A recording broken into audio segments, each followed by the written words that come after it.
Alright, so this chapter is pretty crazy because we're like going 2 days into the future, meaning that there's a lot of things that are unaccounted for, because in the previous chapter we saw that like over 800 members of the American military were entering the Culling game, and seemingly we're going to take on Yuji, Megumi, Angel, and Takaba. And that's just minimum 800. It's very likely that other nations' militaries have entered the Culling game as well, but like I said, now we're going 2 days into the future, because in this chapter when Kenjaku is breaking through Tengen's barrier, it says that it's November 16th, 12 a.m. And I think the last time that we got an update on the time was in chapter 199 when we were coming to Megumi and Yuji in the hotel room with Angel. It said that it was November 14th. So, you know, like a day and a half, 2 days more or less have passed. And like I also said, whatever transpired between that group and the military has already kind of happened, or it's still in the process of happening, but other things are also confirmed to kind of have happened based off what Kenjaku is saying here. And I'll get into it, but let me just go over the beginning of this chapter real quick, because we see this conversation between Tsukumo and Tengen.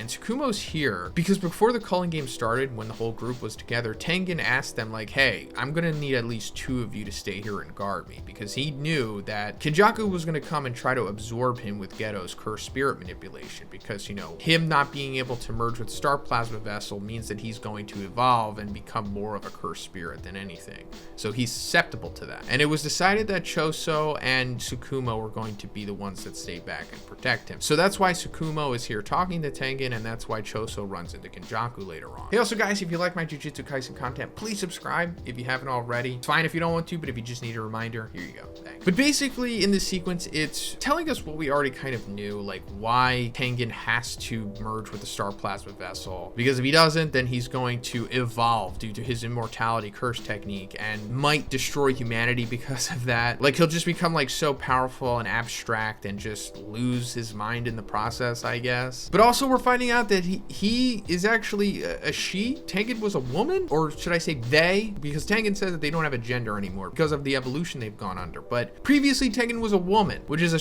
surprise, but also makes sense because we see that all of the previous Star Plasma Vessels were also women. But we're also finding out that Tsukumo was also previously a Star Plasma Vessel candidate, which is interesting, but I guess she just wasn't good enough, or as good as Riko was, or she just declined it because she realized that you essentially die when you merge with Tengen, because they essentially take over you and Tengen's personality becomes the dominant one, as we've seen. But there's more to that stuff in this chapter, but you know, if it's explored later on, we'll go into it. But it's basically just getting across that Tsukumo's not down with Tengen and their methods, but we'll go more into her because Kenjaku brings her up later on. But coming to Kenjaku, like I said, we see him breaking through the barrier. It's telling us that it's 2 days since the last update that we got, and he's confronting Choso here, and he's asking him, you know, like, where is Tengen? And Choso's like, that talking thumb doesn't want to see you. And then Kenjaku says something extremely interesting, because he says the Culling game has already served its purpose.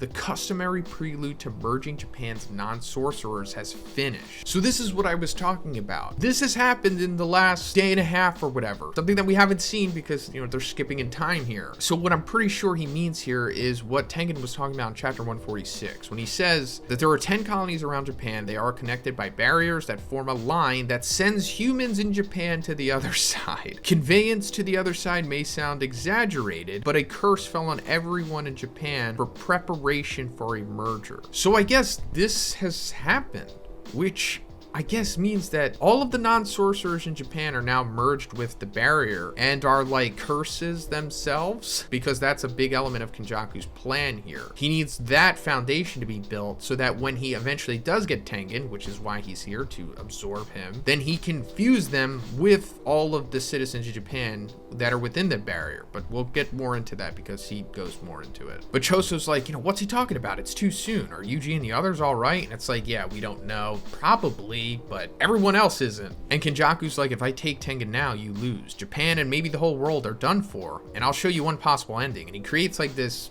Jujutsu movie theater somehow. And he says in Shibuya, Tsukumo pointed out that optimizing curse energy through Tengen means people become sorcerers. She was basically saying that her version for correcting the world is making everyone into a sorcerer, essentially. Because that's the only other option aside from just killing everyone who isn't a sorcerer. If she can have everyone learn to control their cursed energy, then there will essentially be no curses anymore, or very little curses. Because the cursed energy in normal people like seeps out, and that's what creates curses. But sorcerers don't have that same kind kind of aspect to their cursed energy. It's more reserved, like so little seeps out that essentially no curses are formed from it. They more so just utilize cursed energy than anything. So if everyone were to have the same thing, then there would basically be no curse anymore, aside from the way that curses are formed when a sorcerer is killed through non-jujutsu, which definitely would still be a thing. Like it would happen literally every single day, like, you know, murders or whatnot. So, you know, there would still be curses, I guess, but just not as many. But Kenjaku doesn't want that. He wants there to be curses and sorcerers. And he says, you know, I've always considered the possibilities of that. The new form of cursed energy may be attained by raising cursed spirits to the next level. An evolved Tengen is more cursed spirit than human, so merging Tengen with non-sorcerers in Japan means 100 million people becoming cursed spirits with cursed energy, and possibly a distillation process like an Uzumaki. I wonder what form that would take. And then we see this crazy big curse god thing that's like rivaling the size of a city. Yeah, like I said, this thing is what Kenjaku ultimately wants here, or one of the big things that he ultimately wants. And like I said earlier, he's essentially fused every non-sorcerer in Japan into the barrier, where they like became curses essentially. So like 100 million people more or less. And then afterwards he plans on taking Tengen, and then he's going to fuse Tengen with all of the people in the barrier, and then do the Uzumaki as a distillation process. The Uzumaki being the maximum technique of Geto's cursed spirit manipulation, where it basically fuses together all of the curses that they've absorbed. And then this would be the end result. It would be like this massive cursed god creature thing. And I guess this also goes back to Kenjaku saying that this would be a new form of cursed energy, essentially, I guess, right? I mean, Tengen with 100 million little cursed spirit batteries in him. But then it also goes back to what he said in chapter 36, where he said he essentially wants to create chaos that not even he can control, and this is certainly that. Now, I don't know if he necessarily wants this to just end the world, or if he just wants to see what would happen, because I don't think he also wants to kill all of the sorcerers. Like, maybe he wants the sorcerers to fight against this thing. I thought that he ultimately wanted everyone to fight against Sukuna, but maybe he wants them all to fight against this along with Sukuna, and maybe even Gojo too, or just the whole world to fight against this thing, and then just winner takes all, and then if the sorcerers can evolve in the process, then it's like win-win for him. There's still a lot of vagueness to what Kenjaku really wants. I mean, this is the core of it, as he says to Choso, because Choso's like, you know, what do you want? He's like, did I not just tell you? And he's like, no, I mean, what's in it for you? Why are you doing this? And he's like, it just sounds fun. And it's like, I guess this is, for the most part, what Kenjaku wants. He's just kind of like some mad scientist, I guess, that just wants to see what happens if he creates this curse god thing.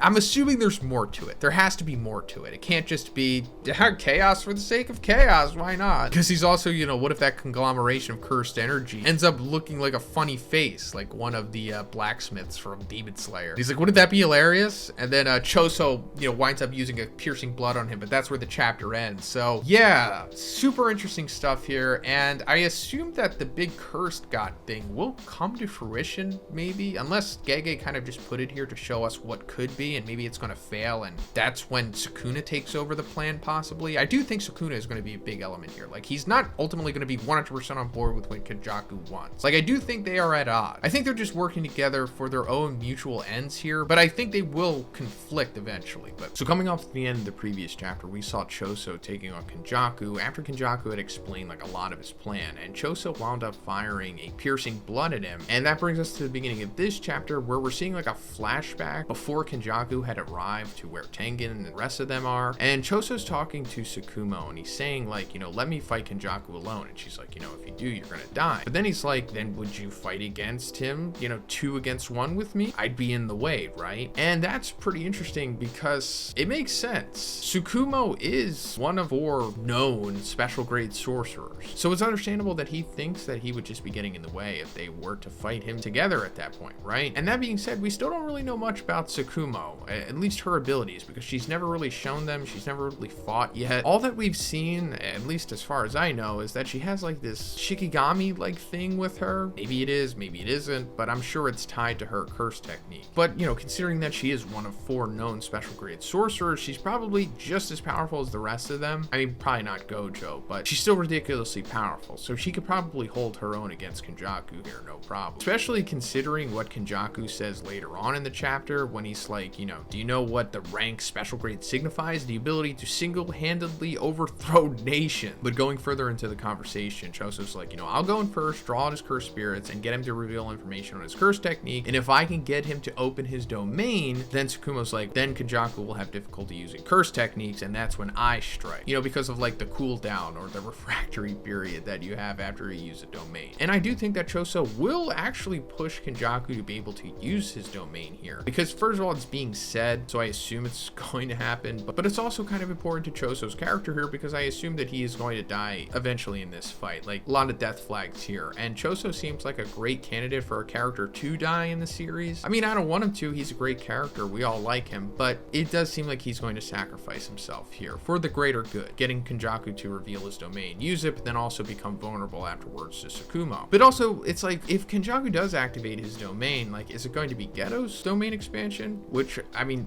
in theory he could, right? I mean, he can use his curse technique and everything, so naturally he'd be able to use his domain as well. And also, that's pretty exciting, because like, what would the curse spirit manipulation domain expansion be? I mean, I assume it would just have like the guaranteed hits of like a whole bunch of his curses, or the strongest ones possibly, but also on the other side, it could be like you're just trapped in the domain with like all of his curses unleashed possibly, or something like that. Well, not all of them, but a lot of them, maybe the strongest ones. Then also on the other side of the coin, it's like Kenjaku should technically have an innate domain of himself, right? Because his innate technique is implied to be like, I don't know, he can transfer his brain to another body, but it's like, what would even the domain of that be? But anyway, we go into the fight between Choso and Kenjaku here, and he's like firing off that piercing blood, but Kenjaku's able to avoid it even after Choso like diverts the direction of it. But then Kenjaku fires back with some cursed spirits, and Choso's able to hold them off for a little bit with like supernova. But then he gets into an exchange with Kenjaku, but winds up moving away and leaving a supernova there for him, and it explodes in his face, and you're thinking like, oh, we might have gotten him, but no, at the last second he was able to like summon a cursed spirit to take the blast for him. And this also made me realize that I think this is the first time Kenjaku is actually fighting. Like, this is like his first actual fight in the series. I mean, he's gotten into some scuffles before this, I guess, you know, against like Choso himself. I think back in chapter 134, 135, somewhere around there. But also he, you know, had exchanges against Kyoto High students. But he's never really had like a full-blown extended fight like this. So yeah, it took a while, but we're finally seeing like ostensibly the main villain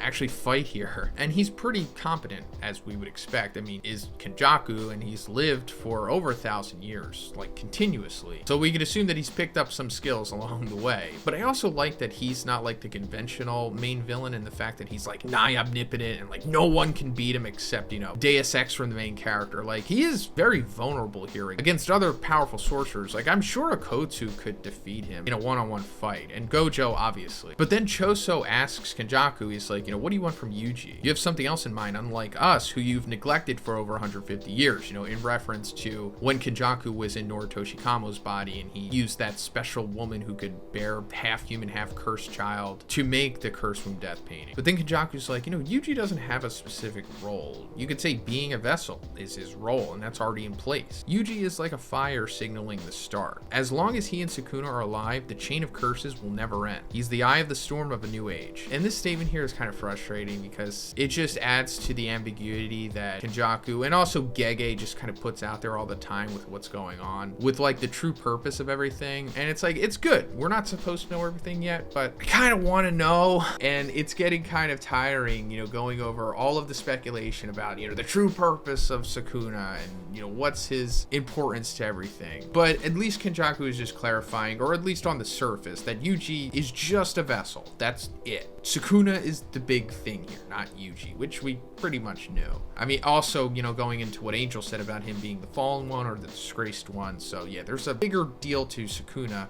other than him just being like the strongest, which Kenjaku referred to him as back when he was talking to Kashimo in the past. But going a little more into the fight, Kenjaku just continues to beat down Choso, and he tells him the whole line about, you know, what makes a special grade so powerful. But then he winds up hitting Choso with like this centipede curse thing, and it completely wrecks him. Like, he's straight up down for the count at this point, even to the point where Tengen's like, wow, he's about to die, hey Tsukumo, you might want to, you know, step in. And she's like, no, not yet. And then we get this inner monologue from Choso as he's down, and he's like, I failed as a big brother. I need to protect my little brothers and be dependable to serve as an example. That's what Big Brother does. And he's like, I couldn't even land one hit on him, but I won't let him say that my brothers aren't interesting. And then he gets up and he's like, younger brothers of the death painting wound, lend me your strength. And then he says, fire, and he's like charging up. And that's where the chapter ends. So it's like, what's going to happen at this point? Well, I think he's going to actually do what he's saying here. The death wound paintings, lend me your strength. I think he's going to like get a power up from this for sure, right? Because it's implied that he has the other death paintings. Because back in chapter 144, before the group had headed to Tengen's, Choso told them that like he can help them get there because his blood manipulation curse technique allows him to like sense where the other wounds are, and that they were being kept in this warehouse where Jujutsu High stores like cursed tools and objects and stuff. So he eventually winds up leading them there, and as the rest of the group is going to meet Tengen, he stays behind and goes to that warehouse. He's like, I'll return, wait just a little longer, and we see him like touching the door, but we don't see what happens. So I guess he actually did go in there and get the rest of the death paintings, and he's going to use them here to get like a severe power up. And I don't know what he's going to do exactly. I don't know, like use with them, absorb them, or eat them or something, and then it's going to make him strong enough to push Kenjaku in the next chapter. Like maybe he's even going to activate his domain expansion after this. Like that would be pretty interesting. We haven't seen the blood manipulation domain expansion. I assume it'll be pretty straightforward, like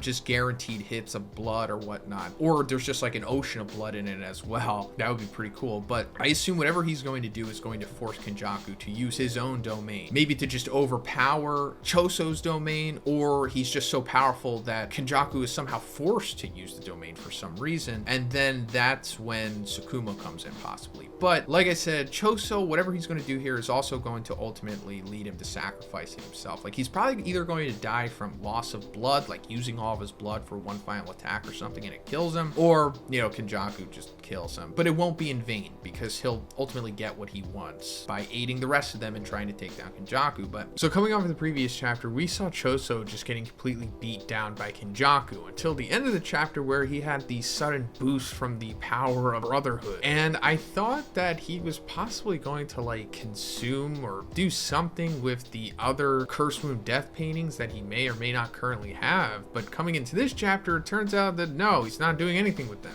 He's just getting a boost from the power of brotherhood. And while it's not as strong as the power of friendship, it's still pretty powerful in its own right, as we see, because he launches another piercing blood at Kenjaku, but Kenjaku's like, the initial velocity is its top speed. So if you dodge it once, even if the trajectory is altered, it's not that scary, like when Choso tries to like whip it. And Kenjaku, of course, is able to avoid this, but then we see Choso start doing something different, and he's using the blood tracking, the same thing that we saw Eso do with his Wing King ability, because it turns out that Choso's doing his own version of Wing King and blood tracking as well. Instead of like firing off the piercing blood from his hands, it's kind of just like multiple streams of blood that follow his opponent, keeping his hands kind of free, because he comes up to Kenjaku and tries to fight him with strikes. But of course Kenjaku is also able to avoid and dodge this as well, using cursed spirits to take the brunt of his hits, as he typically does. Like that's been the story of this fight mostly. But then Kenjaku launches like these bladed cursed spirits at Choso, and he's using the disappearing cursed spirits to block my vision, and they wind up hitting him in his arm. And then Kenjaku says, even if you add tracking, it's a technique that's not as fast as piercing blood. It's useless. Your blood's poison won't affect me. I'm your father. So yeah, the tracking, while it's pretty good, freeing up your hands and having multiple streams and the whole lock-on aspect of them, they're just not as fast as piercing blood. And piercing blood already wasn't fast enough to hit Kenjaku anyway. But also him saying that like your blood's poison won't affect me, I'm your father. And while that is true, because like over 150 years ago when Kenjaku made the Curse from Death paintings, he was in Noritoshi Kamo's body, so that's how they have the blood manipulation ability. But it's like Kenjaku is in Geto's body now, not Noritoshi Kamo, so like why is he still immune to the blood? Unless I guess that doesn't matter because it was his brain, it still has the DNA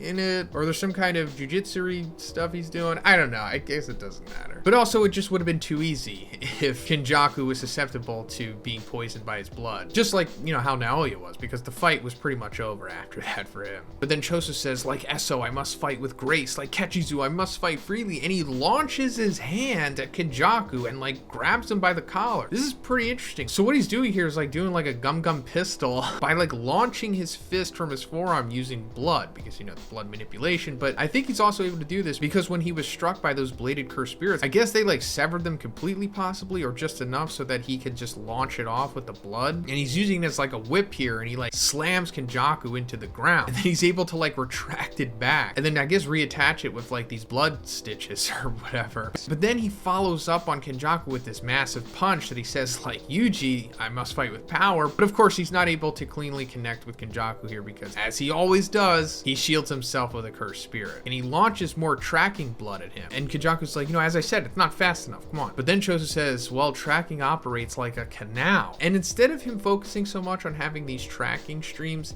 hit him, like he said, he's using them as a canal, more of a delivery system for his supernovas, which are like his compressed blood bombs. And we see them come out of the streams, and he's catching Kenjaku off guard with this because he didn't expect that to happen, and he doesn't have enough time to shield himself with a cursed spirit like what he's been doing so far. And after they explode, they somehow don't make contact with him. And Choso's like, a misfire? No, he deflected the blood from every direction. And Kenjaku is visibly angered by this, like he didn't want to have to do this, because, you know, it goes back to him saying like, I know you're trying to warm me up and get me to use techniques that doesn't come from cursed spirit manipulation, because Tsukumo and Tengen are watching. So this was kind of like a minor victory for Choso, because he forced him to do, as he says, something besides cursed spirit manipulation. And it's like, what is he doing here? Judging from the looks of it, I guess he's doing some kind of barrier technique, right? Because I guess that's what it has to be. Because also Tengen said that besides himself, Kenjaku is like, I don't know, I guess like the second best barrier user. So I suppose it's a barrier technique. Why not? Also, I don't think that means that this is like Kenjaku's innate ability, because Tengen also can use these barrier abilities despite it not being his innate ability, because his innate ability is, you know, the immortality thing. So I assume it's just that for Kenjaku here. And speaking of like what his innate ability is, I guess, you know, we just assume it's his ability to like transfer his brain to other people, but there's also the possibility that that's not it, and there could be like a swerve there from Gege, and it's like, that's just something that maybe Kenjaku was able to figure out on his own, because, you know, he's like a mad scientist or whatever, and then maybe his innate ability is something else and it's crazy. But most likely it's like the brain hopping thing, because that also would further parallel to Tengen, because this is like, you know, kind of immortality in its own way. It's very similar to what Tengen does. But then after this, Tsukumo suddenly comes in and she's like, I may be an only child, but good work, big brother. And that's where the chapter ends.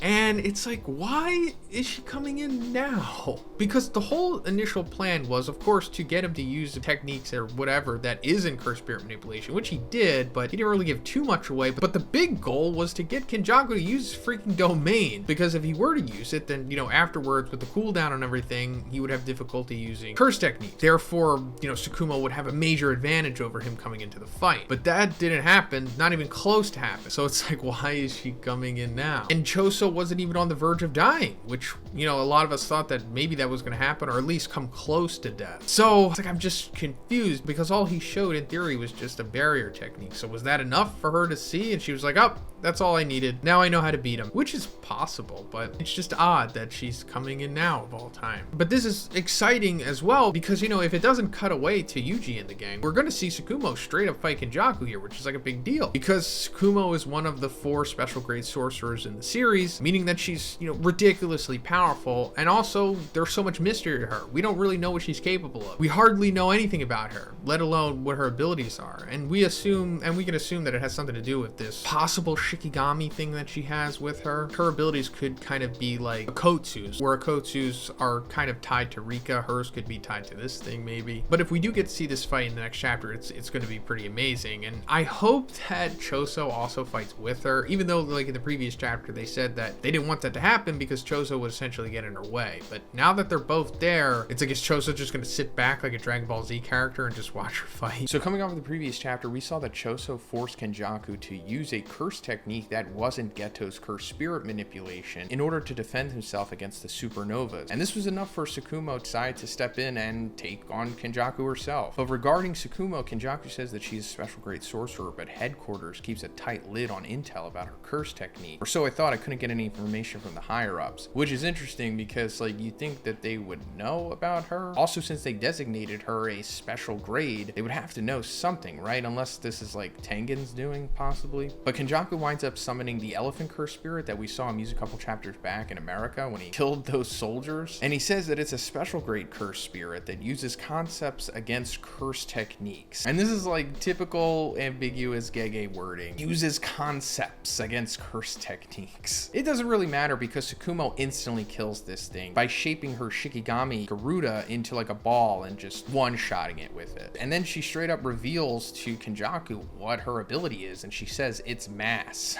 So I don't know if this is like fitting the prerequisite of revealing one's hand binding vow, like revealing how your curse technique works to your opponent, and then you get like a cursed energy boost or your technique becomes more effective. I don't know how much information you have to divulge because she just says it's mass. So maybe it's enough. I don't know. It's not really being made clear here. But she hits Kenjaku so hard that she like punches through his guard. Like his right arm comes off and his left arm is broken from this strike. And he just gets sent like DBZ style, like through the barrier. And she says, yep, that's my technique. I gave myself virtual mass and call it Star Rage. And my technique turned the Shikigami Garuda into a curse tool. It's Star Rage's only target besides me. So yeah, I guess that's her curse technique, Star Rage, which allows her to manipulate her mass, but not like literally in a sense. It's odd how it works. Because going further, Kenjaku says, I suspected increased mass doesn't affect the sorcerer herself because her speed isn't decreasing. So I guess she's increasing the mass of either her cursed energy or like the strike itself or the impact or something like that. Just not directly influencing the mass of like herself. She's not becoming denser or heavier, but like whatever she's doing is. So she gets all the benefits of weighing like multiple tons, but not having to actually weigh that much because it would like slow her down. So like when she hits Kenjaku, she's moving as she normally would, but the strike is like being hit by, I don't know, 10 tons or something. But also she can manipulate Garuda, her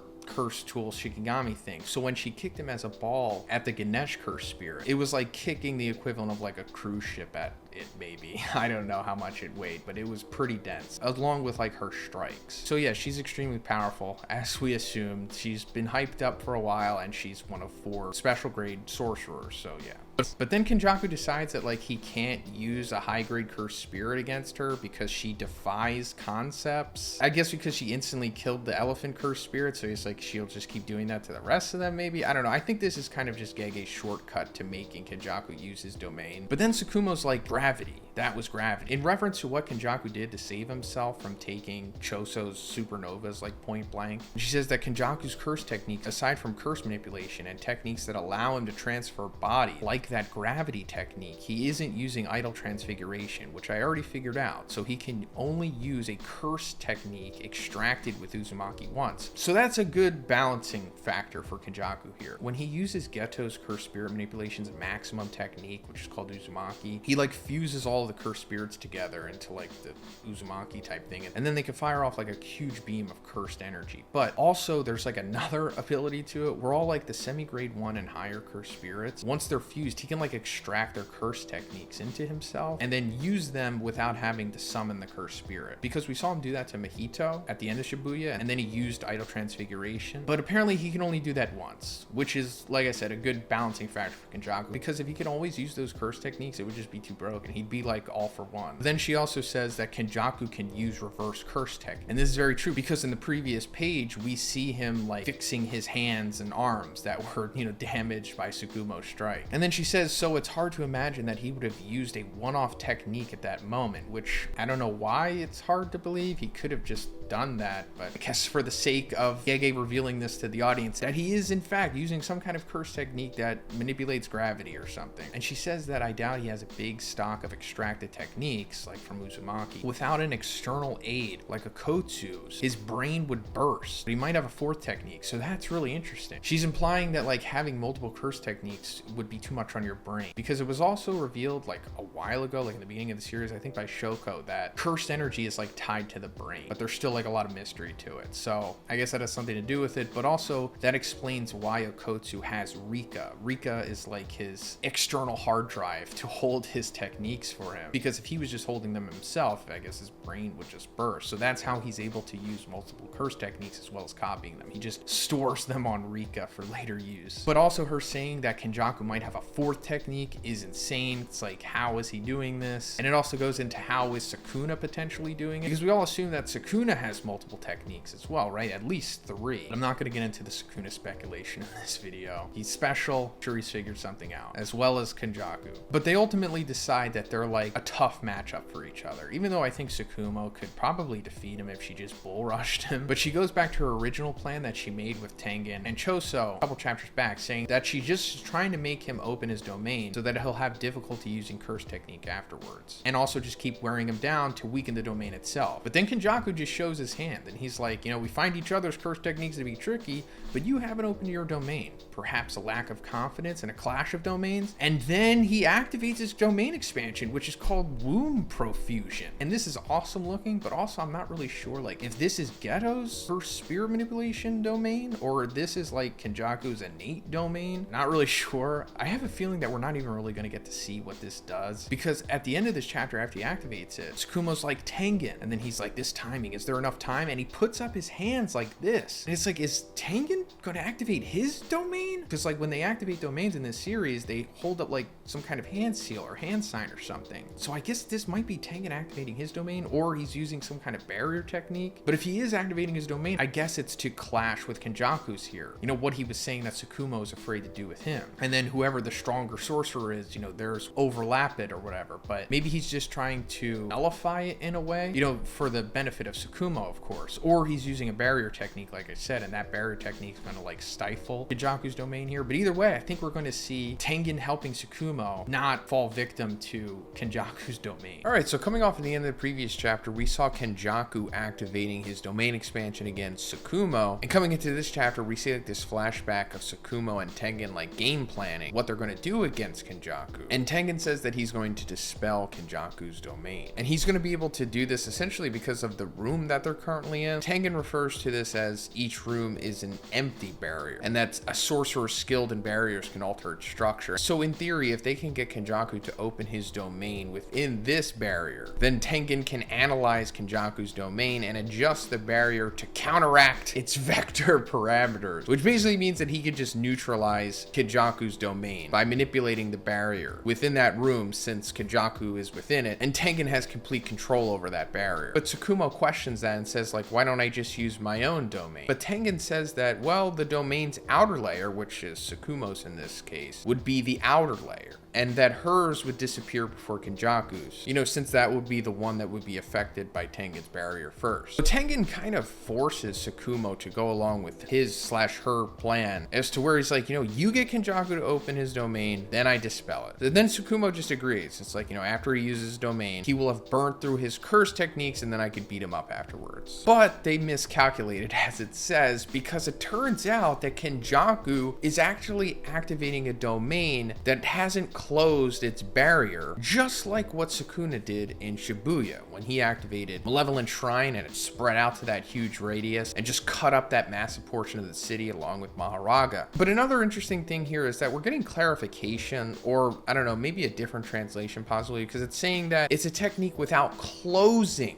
the barrier, not that it doesn't have a barrier. So I guess it means that like all domains like have a barrier, but it depends on like if you close it, you know, the way that we typically see like when they become like this sphere. But you could still activate a domain and just not close the sphere, but it will still have a barrier to it, which makes sense because that's where the guaranteed hits come from. Like the curse technique is like bound to the barrier, I suppose, and then activating from it. It's just simply not closed. So it becomes more of like a 2D domain rather than like a 3D one, if that makes sense. But since Kenjaku is doing this, Tengen is unable to do what he originally intended by counteracting its vector parameters, because now there is no outer shell to remove. But Tsukumo still goes along with the plan because she's not really aware of what's going on at this point, or at least I don't think she is. And she activates simple domain, but this just isn't enough. Like Kenjaku's domain is so powerful that it just eats through her simple domain. While this is happening, Tengen is also able to like improvise on the fly, where he says like, I'm assuming that the edge of the guaranteed hits area is its outer shell, and he'll erase it along with his empty barrier. So he's sacrificing the empty barrier in exchange to take out Kenjaku's domain. But before he's fully able to nullify it, Kenjaku like hits Tsukumo with whatever his ability from his domain is here, and it seems like it's gravity, right? Like the way that it looks here, along with how Tsukumo's reacting to it and her just being like sent into the ground seemingly, I guess this is like his gravity curse technique domain, right? And I don't know if this necessarily means that this is what Kenjaku's innate ability is, like his quote-unquote gravity curse technique, which, you know, Tsukumo speculated about in the previous chapter. Like that's what he used to defend himself against Choso's supernova sneak attack. Typically, like the domain would have to be like the innate ability of the user, right? But with Kenjaku, he's like an outlier. We don't really know how his stuff works because he allegedly has up to 4 curse techniques. You know, he hops from body to body, obviously. He's currently in ghettos using curse spirit manipulation, and I'm pretty sure this isn't curse spirit manipulation's domain. More so seems like either Kenjaku's innate ability, or he can just use multiple domain expansions, and he just chose to use his gravity curse technique domain expansion. But anyway, Tengen dispels Kenjaku's domain by taking out that piece of the empty barrier, as we talked about. But the damage has already been done to Tsukumo at this point, and Kenjaku's like, you know, a fight with your own domain may have not led to such a poor conclusion. You should have never relied on him. So yeah, it goes back to what Tsukumo wanted to do originally, was like activating her domain and have it in theory overpower Kenjaku's, or at least have her go head to head with him and not just be vulnerable to him just completely overpowering her simple domain. But she relied too much on Tengen's advice, and, you know, as it said, Tengen miscalculated because he didn't expect Kenjaku to use a domain without closing its barrier. But then Kenjaku says the most interesting thing in the chapter, and he's like, Tengen has hidden something important from you, the culling games, and then he gets cut off. But this is interesting because this is going back to like Tengen is sus, which has always kind of been the narrative with him more or less, but it was really brought up by Reggie when he was taking on Megumi, because back in chapter 167,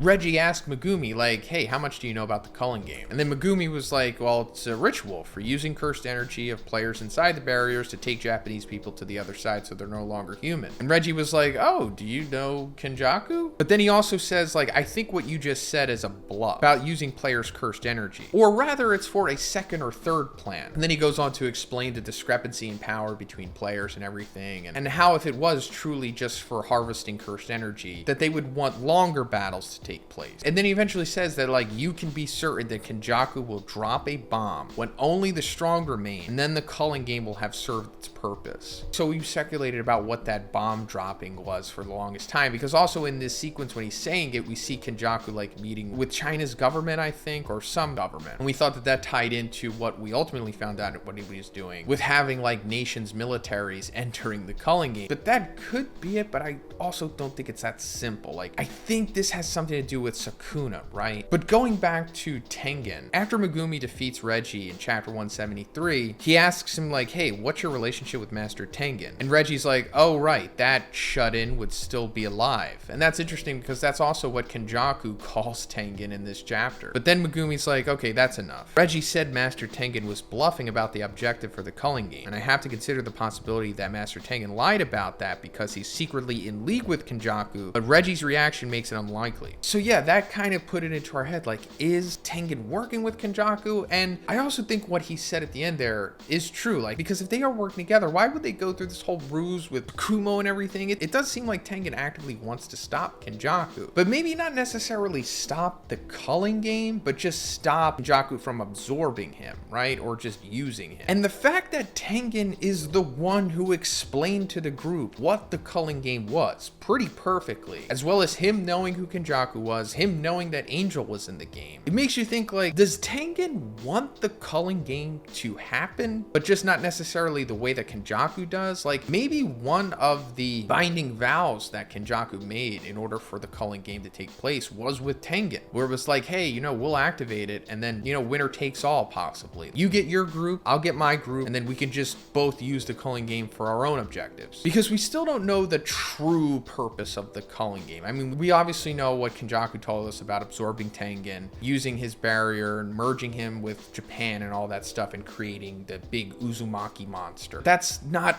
all of it. Sukuna is also still a big element of this, and I want to think that he's like the key here. But honestly, I just don't fully know what to make of this, because we don't know enough yet, or at least I don't. Yeah, Tengen is still sus, but I don't think he's like evil. I think he's more so like a neutral force, kind of. But anyway, we come back to Kenjaku taking on Tsukumo, and it turns out that she's not completely down after getting hit by his domain, because her Garuda Shikigami appears. He's like, well, Shikigami hasn't disappeared, and then she appears behind Kenjaku, and he dodges an attack from Garuda. He assumed that she's going to heal herself with reverse curse technique, and we weren't sure if she could do this or couldn't. You know, since she's a special grade, it's likely that she could, but I'm assuming that she can. But she just doesn't want to here, because she's attacking Kenjaku, like bleeding, arm completely mangled. And he's like, you know, why won't you heal yourself? She's like, I don't wanna. And this is just, you know, crazy cool Tsukumo disregarding her safety and health just so that she can go full berserker on Kenjaku, you know, keep the momentum going. But she's ultimately at her limit here. She can't really do too much to him. And Kenjaku's like, you must have thought you surprised me, but isn't there a better way of doing this? And Tsukumo's like, have you forgotten? I'd like the rough type. And at the end of the chapter, you see one of the empty barriers open, and it's Choso. Choso's back in the fight again. Now I guess he's had enough time to recover, and he's coming back in, but he also has a supernova with him already charged up, and he's about to throw it at Kenjaku, and it's like, what's gonna happen here? So this chapter opens up with us seeing like another flashback of Tsukumo talking to Choso before they were fighting Kenjaku, and everything pretty much stayed the same with their plan, or at least what we knew of it, where of course they wanted Kenjaku to activate his domain expansion, so afterwards he would have difficulty using curse techniques. Now it turns out that they wanted Choso to come in afterwards, and that him losing to Kenjaku initially was a part of the plan as well, because that convinced him that he was going to be fighting Tsukumo alone. Originally, Tsukumo was saying that like she didn't want Choso to team up with her because of the power difference in them, and he would kind of just be in the way. But it was kind of just a misdirection to the audience, I guess, because he was just going to come in at the end anyway. But that brings us to the beginning of this chapter, because it's coming off at the end of the previous, where Tsukumo is pretty much down for the count and about to be defeated by Kenjaku, until suddenly Choso comes in, and I thought he was about to throw like a supernova at Kenjaku, but it turns out that this was just a piercing blood, because he fires it at Kenjaku point blank, but Kenjaku is able to slip it like a boxer, and because of him doing this and moving with it, he's only getting grazed by the piercing blood and obviously not taking it head on. But being grazed by this like opens up his head stitches, and his brain is exposed. This is like the first time I think we've seen it since he revealed it for the first time against Gojo and Shibuya. I think this sequence is more important because of what Tsukumo says after Kenjaku like puts his head back together, because she says, freaky move, fallen samurai. Now before I go further, let me just also say that TCB has translated this fallen samurai into fallen warrior, which I guess originally is Ochi Musha, which they say is often depicted with an arrow through a bald top head. So either this could just be a throwaway statement and it's kind of just a funny thing that Tsukumo's saying, and that would mean that it doesn't really mean much, or this is actual insight into Kenjaku, and that's what I'm going to speculate about now. We hardly really know anything about Kenjaku, to be honest. I mean, we don't even know like what he truly looks like, but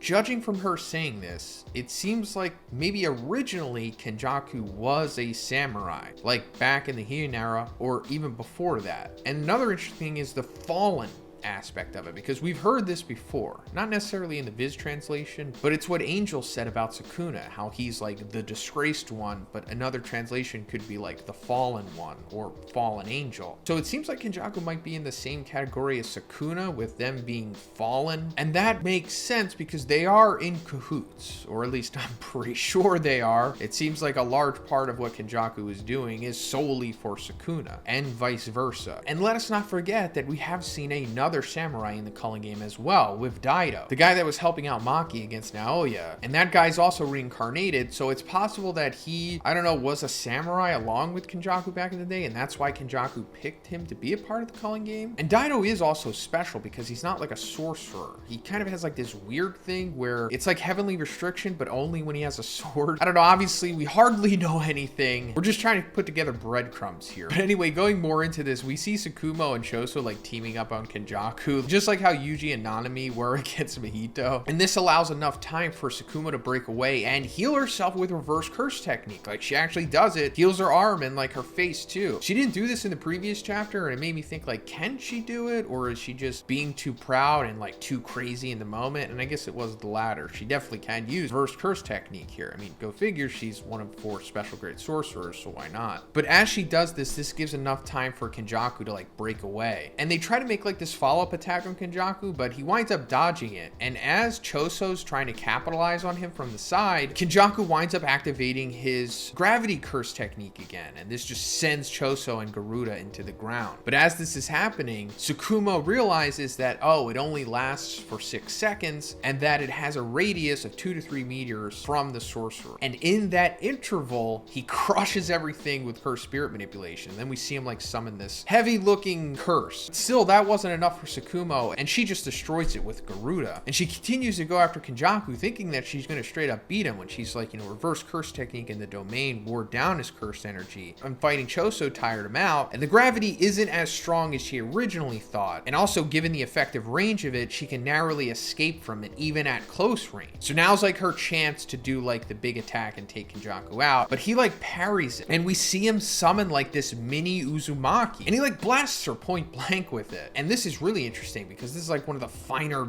nuances of using jujitsu, I suppose. I don't think we've ever seen something like this before, because Uzumaki is the maximum technique of curse spirit manipulation, and he's like making a miniature version of it, which is kind of cheating, but at the same time I guess it's not, because Kenjaku just do whatever he wants. But Uzumaki is like when all of the cursed spirits are fused together essentially, and all of their energy can be dispersed in like a blast. Or the other application of it is like you can siphon a curse technique from one of the curses, and then you have like one-time use of it. But somehow he's like manipulating the maximum technique into being a miniature version of itself, but still has a pretty powerful blast to it. And this is giving him the upper hand on Tsukumo here, because after she gets blasted, he's like, oh, you don't feel extra weight due to star rage. So while your density increases, your tensile strength doesn't. So yeah, as we found out, Tsukumo's star rage curse technique increases her mass essentially, or at least the mass of her strikes, because it's not like actually making her heavier, because if it did, then it would weigh her down. But it's also not making her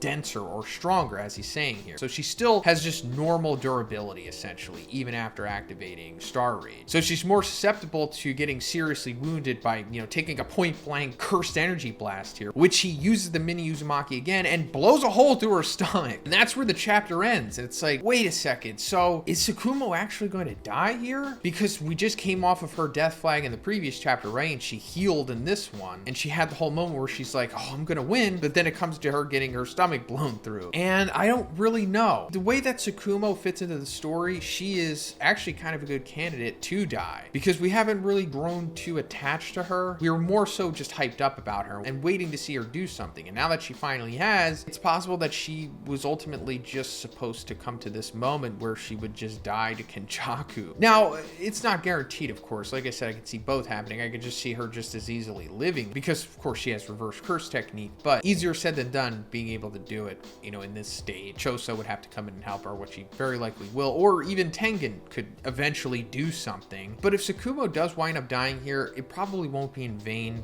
There will likely be something that she does to stifle Kenjaku, right? Unless it's just super straightforward after this, and he kills Tsukumo, and then he just takes Tengen, and then we go into, the final act of the series, essentially, where his plan has come to fruition, and now we just have to see how the characters deal with it. So coming off of the end of the previous chapter, we saw that Kenjaku was able to make like these mini Uzumakis somehow, and he used one of them to blast a hole through Tsukumo's stomach. And that was like the cliffhanger of that chapter. We thought like, oh, is Tsukumo gonna make it through this? And coming into the beginning of this chapter, we see that, yeah, she definitely did take that damage. And we're sent into like this flashback, I guess, or I don't know, like a thing that possibly only happening in Choso's mind. I'm not really sure. This is like up for you to interpret, I suppose. But we see Choso and Tsukumo like at this bar all dressed up talking, and Tengen is the bartender. Now another possibility for this is that Tengen is making this happen, because it was revealed like 2 chapters ago or something, like where they are in the Star Corridor. If you're really good with barriers the way that Kenjaku and Tengen are, you can manipulate the barriers pretty easily. Like that's how Kenjaku was able to make like that movie theater to explain his plan to Choso. So it's possible that Tengen is doing the same thing here, and he made like this bar for them to chill at. But they're basically talking about like Choso and how he's protecting Yuji,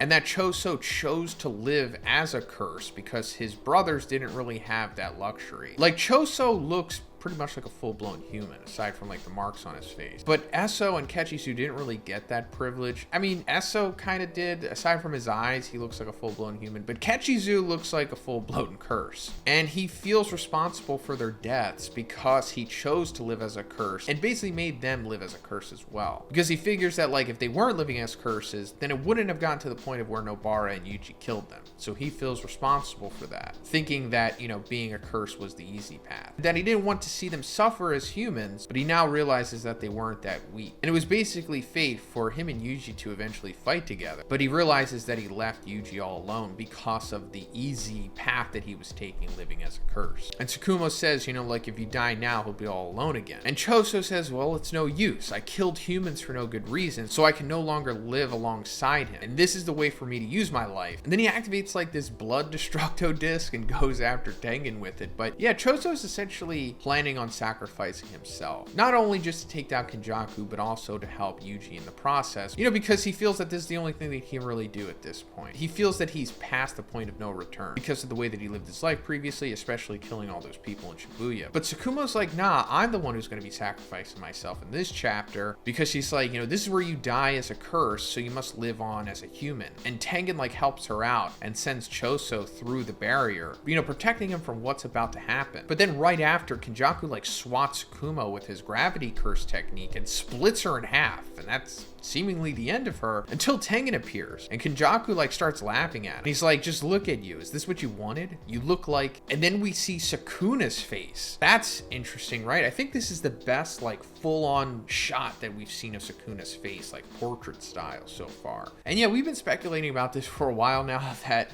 Sukuna does look similar to Tengen, meaning that they're probably in a similar boat. Like, we know that Tengen looks this way because of his immortality curse technique. Like, after a certain amount of time, Tengen has to switch to another body, like the Star Plasma Vessel. Because if he doesn't, then he's going to evolve. And this evolution essentially becomes like a cursed spirit more than anything. And he begins to take on this look, but also he kind of becomes like an abstraction at the same time, like almost like sentient atmosphere almost, or something like that. And continuing to go into that evolution, he can in theory become a threat to humanity. Now at this point, pretty sure Sukuna doesn't have the immortality curse technique. I mean, we really hardly know much about him, but I'm assuming that him looking like Tengen-esque is the result of something else, although it could be an analog to what Tengen is doing. Because, you know, we know that Sukuna started off as a human, so he eventually got to this point over time. But, you know, it's just showing us there's still a lot of secrets and mystery to Sukuna that will, you know, probably be revealed sometime next year. But Tengen showing up was actually to distract Kenjaku, because this gave enough time for Tsukumo, who's still alive, to grab Kenjaku's ankle, and then she seemingly activates her maximum technique here. I mean, it's not outright said that it is, but I'm assuming that it must be that, unless it's just her kamikaze attack, because that's basically what she's doing here. She's using her Star Rage curse technique, that she literally becomes a black hole. That's what she's doing here. Like, we saw originally that her Star Rage curse technique, you know, alters her mass, makes her more dense, but apparently she can just keep adding more and more mass to her. And once you get to a certain point, you basically create a black hole, and that's what she's doing here. But, you know, also at the cost of her own life. But she was already going to die anyway. So, like I said, she's just sacrificing herself for the greater good. And she's doing this black hole like point blank to Kenjaku here. And it's crazy, as we would expect, like drawing in everything around it, even pulling in the ceiling. And once the smoke clears, Kenjaku somehow survived this, and Tengen asks him, like, you know, how did you do it? And Kenjaku goes on to explain that it wasn't curse technique reversal, because the gravity until now was curse technique reversal. Because the curse technique anti-gravity system was engraved in Kaori, and through lapse, he was able to avoid restrictions on unstable output and activation time by using his own body as a domain. Okay, so a lot to break down here. So first of all, I guess the gravity technique that he's been using has been called anti-gravity system, and that it was Kaori's curse technique. So if you saw my spoilers video for this chapter, forgive me, I totally forgot who Kaori was. Her name is literally only said once in the series. I think it's in chapter 143 when she is revealed to be Yuji's mom, or at least that Kenjaku was in her body when she gave birth to Yuji. But yeah, Yuji's mom's name is Kaori, or the vessel of her was. And it turns out that she has the anti-gravity system curse technique that Kenjaku has seemingly been using up. So understandable that Kenjaku would go inside of a sorcerer's body in order to have Yuji. Kind of kills two birds with one stone, I guess. Giving birth to Sukuna's vessel. Then also you get to take her cool curse technique, which I guess also means that womb profusion, you know, the domain that we saw Kenjaku use, is like the domain of his brain hopping ability, I guess. Still not confirmed, I'm just speculating, but maybe once he activates that domain, then he's able to use any curse technique he wants from his former hosts, because I guess that's how it works. He takes the curse technique of the bodies that he's inhabited. And what he did to survive the black hole using this was lapse. And I'm assuming this is the same lapse that Gojo uses. Like, we saw that when he does technique blue, it's like curse technique lapse, meaning that he's like reinforcing his base curse technique with regular or negative cursed energy, and the amplified version gives off like a different effect, like limitless getting amplified, or the lapse of it creates blue, like the vacuum aspect. But Kenjaku was using lapse on anti-gravity system, and I guess that made it strong enough for him to survive a point-blank black hole. Then he also says that he used his own body as a domain. So instead of like creating like the spherical barrier, or what Kenjaku did a couple chapters back, or just spreading out the domain without closing it, he used his own body as the domain. Like, his body became the barrier, I suppose. So this also allowed him to survive the black hole, but also stop it at the same time, I suppose, because he says, like, it could have blown up the whole world, but your barrier, Tengen, and Tsukumo's will suppressed it. So yeah, crazy stuff here. I mean, I guess we suspected that a friggin' black hole set off on Earth would eventually destroy it, if not dealt with, right? But then after this, Tengen seems to like dissipate, and then Kenjaku is like looking down at what appears to be like the true Tengen, I guess, and like laying down in a tree. And this makes sense because Tengen said, like, when he first met Yuji in the group, that they weren't like talking to like his tangible form, because since he's like evolved so much, he's become more of like an abstraction or something. But I guess this is his tangible form that was left behind. Or I guess this means that this is where Kenjaku is about to like absorb him with cursed spirit manipulation, and then go into his plan where he's going to fuse all of the people in Japan with Tengen and making them into that giant Uzumaki monster. Another interesting thing is that he calls Tengen his friend, which we talked about before, but it seems like they do have like a serious history. I mean, Tengen knew everything about Kenjaku. Like, he was the one that explained that to the audience and the main characters, you know, first and foremost. So yes, something definitely happened back in the Heian era, or even before that possibly, that led to the climate of where the world is at today, especially in the inner circle of like the super powerful jujutsu people. But yeah, let me know what you thought about this chapter in the comments, guys. And if you liked the video, please give it a like and subscribe if you haven't already. Have a great day, and I'll see you in the next one.